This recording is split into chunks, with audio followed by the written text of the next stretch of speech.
4 stories of Surah Al-Kahf. Number 1. People of the Cave. Number 2. Man with 2 gardens. Number 3. Prophet Moses and Al-Qidr. Number 4. Story of Zulkarnain. People of the Cave. This is the story of a group of few righteous men who truly believed in one God, Allah.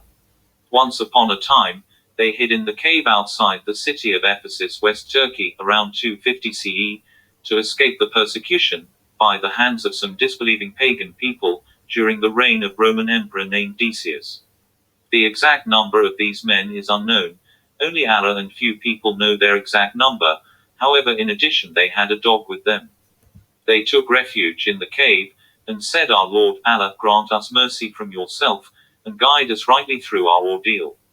Allah made them sleep in the cave for 300 solar years, which is equal to 309 lunar years, to save them from enemies, and looked after them, provided fresh air through the cave, protected them from heat of sun, and made them turn around in their sleep. During their long sleep their eyes were open, their hair grew long, and their bodies rolled over to the right and left to prevent the bed sores. When they woke up, one man asked the other how long we slept for. He replied, "I think for half a day, or probably full day." One of them went out to buy some food, and when he tried to use the money, he found out the money was very old. This is how they were discovered. So for people of the time who witnessed them, and for us too, this is the clear sign that Allah's promise of resurrection is true, and that there is no doubt about the last hour. Moral: faith in Allah is more important and better than fear of enemies. Story number 2. Man with 2 gardens. Once there were 2 men, one rich disbelieving and one poor believing. Rich man had 2 gardens of grapevines, which were surrounded with palm trees and various crops in between them, which used to yield good produce, never falling short. He boasted and said to the poor man, "I am superior to you in wealth and manpower," and when he entered his property, he said, "It will never perish, nor do I think the hour will ever come." The poor believing man replied, "He is Allah, my Lord, and I will never associate anyone with my Lord, for you have disbelieved in Allah, who created you from dust instead. If you would have said, 'This is what Allah has willed.'" Finally his gardens were ruined. He cried and said, he wished he would have never associated anyone with Allah. Moral: arrogance and disbelieving in Allah has no wings. Everything belongs to Allah. Insha Allah, always say Insha Allah, which means if Allah so wills, if you want to do anything, and if you forget, then say, "Allah will guide me to better." Story number 3. Prophet Moses and Al-Qidr. Once Prophet Moses was asked, "Who is the most knowledgeable man?" He said, "It's him," on which Allah said, "There is another man who is more knowledgeable than him." Prophet Moses was commanded to travel to meet this man, whose name was Al-Qidr, and find him at the junction of 2 seas. Prophet Moses asked Al-Qidr if he should follow him, to which Al-Qidr replied, "You have to be patient." Prophet Moses assured him he will be patient and will not disobey.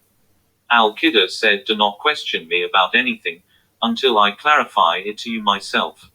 So they set out, but after they boarded the ship, Al-Qidr made holes in it, and Prophet Moses protested and said, "Have you done holes in the ship to drown it? Surely it is a terrible thing you have done."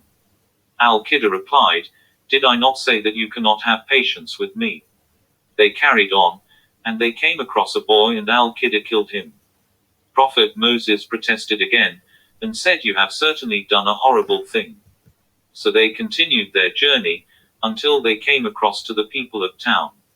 Al-Qidr asked them for some food, but people refused to give them any hospitality. There they found a wall, which was about to collapse, so Al-Qidr set it right. Prophet Moses protested, and said, "You could have asked for some money for this." On this Al-Qidr replied, that this is parting of our ways now, and I will explain to you why I did what I did, which you could not bear patiently. Al-Qidr said, "As for the ship, it belonged to some poor people working at sea, and I intended to damage it, because there was a tyrant king ahead, who seized every good ship by force. As for the boy, his parents were true believers, and I feared that he would pressure them into defiance and disbelief, and I hoped that their Lord would give them another more virtuous and caring son in his place. And as for the wall, it belonged to two orphan boys in the city, and under the wall was a treasure that belonged to them, and their father had been a righteous man. So your Lord willed that these children should come of age, and retrieve their treasure, as a mercy from your Lord, and I did not do it all on my own. This is the explanation of all that you could not bear patiently. Moral: be patient with hardships, there may be something good in them. Story number 4, Zulkarnain the Righteous King. Zulkarnain was a righteous king, who traveled far and wide. He is titled Zulkarnain because of his journeys to the far east and far west points of sunset and sunrise. First journey to the point of sunset, so he traveled until he reached the setting point of the sun, which appeared to him setting in the spring of murky water, and he found some people there. Allah said, O Zulkarnain, either you punish them, or treat them with kindness. On this Zulkarnain said, O people, whoever does anything wrong will be punished by me, and then he has to return to Allah, who will punish you more.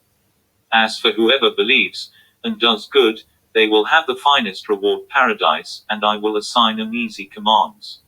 Second journey to the point of sunrise.